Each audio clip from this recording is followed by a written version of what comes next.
Hello दोस्तों, आप देख रहे हैं पिक्सल कहानी, जहां हम लाते हैं रहस्यमयी कहानियां जो सुनने में सच्ची लगती हैं और सोचने पर मजबूर कर देती हैं। अगर आपको ऐसी कहानियां पसंद हैं तो चैनल को सब्सक्राइब जरूर करें, क्योंकि अगला राज शायद आपके ही शहर से जुड़ा हो। यह कहानी है राज और रीमा की। दोनों रात के समय अपनी कार से एक गांव के रास्ते से होकर जा रहे थे। सब कुछ ठीक चल रहा था, जब तक कि उन्होंने सड़क के मोड़ पर एक औरत को खड़ा नहीं देखा। वह सफेद कपड़े में थी, उसका सिर झुका हुआ था और वह बिल्कुल चुप खड़ी थी। राज ने खिड़की से आवाज लगाई, मैडम, इतनी रात को यहां क्या कर रही हैं? कोई उत्तर नहीं मिला। रीमा ने धीरे से कहा, राज, चलो यहां से निकलते हैं।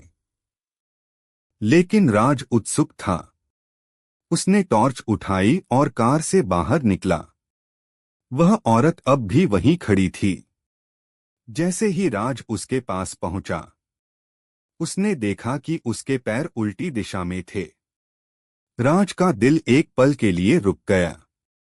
वह कुछ बोले बिना पीछे लौटा और जल्दी से कार में बैठ गया।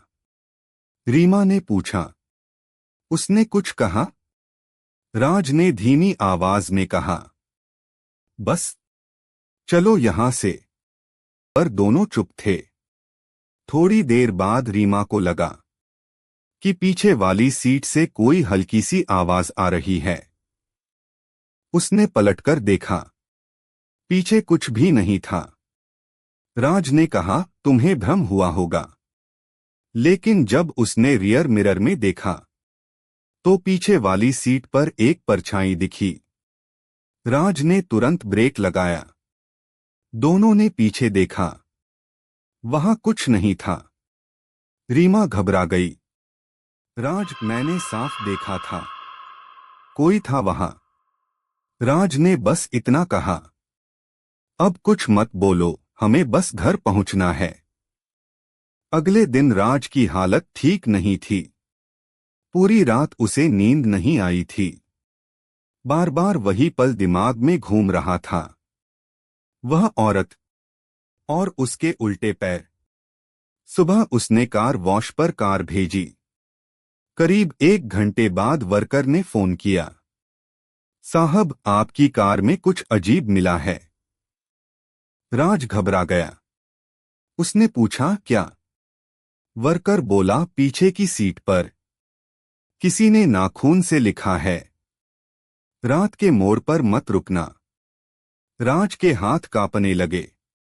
उसने तुरंत फोन काट दिया। उसे समझ नहीं आ रहा था कि यह सपना था या हकीकत। शाम को रीमा घर पहुंची। राज ने उसे कुछ नहीं बताया। लेकिन जैसे ही उसने कार में बैठकर देखा, रीमा धीरे से बोली, राज, क्या तुम्हें ये महसूस हो रहा है? कार के अंदर ठंडी हवा चल रही है। राज ने कहा, हाँ, मैंने भी नोटिस किया है। अचानक कार के मिरर में कुछ हिला। रीमा ने पीछे देखा। सीट पर धूल में एक हाथ का निशान उभर आया था, जैसे किसी ने अभी अभी हाथ रखा हो। राज ने जल्दी से कार का दरवाजा खोला, पर बाहर कोई नहीं था। उसने कहा, बस अब ये कार नहीं रखेंगे। उन्होंने उसी रात कार बेचने का फैसला किया। पर कहानी यहीं खत्म नहीं हुई। 3 दिन बाद राज और रीमा ने उस गांव के पुराने पंडित से मिलने का सोचा। राज ने सारी बात बताई। पंडित ने कुछ देर चुप रहकर कहा, बेटा, उस मोड़ पर 5 साल पहले एक औरत का एक्सीडेंट हुआ था। वो नई नई शादीशुदा थी, अपने पति को ढूंढने निकली थी, लेकिन कभी वापस नहीं लौटी। राज ने पूछा, क्या वो आत्मा अब भी वहां है? पंडित बोले, हाँ, पर वो किसी को नुकसान नहीं पहुंचाती। वो बस उन लोगों को दिखती है जो उस मोड़ पर रुकते हैं, जैसे किसी को चेतावनी दे रही हो। राज और रीमा दोनों चुप थे।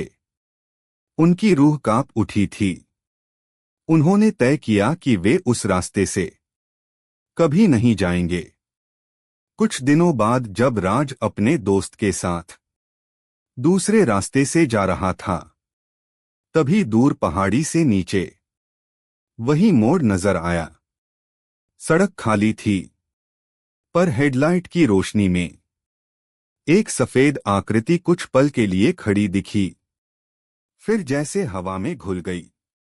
राज ने धीरे से कहा, शायद अब वो बस हमें देखती है, रोकने के लिए नहीं, बल्कि बचाने के लिए। रीमा की आंखों से आंसू बहने लगे। वो बोली, कभी कभी जो आत्माएं अधूरी रह जाती हैं, वो डराती नहीं, बल्कि हमें किसी गलती से बचाती हैं।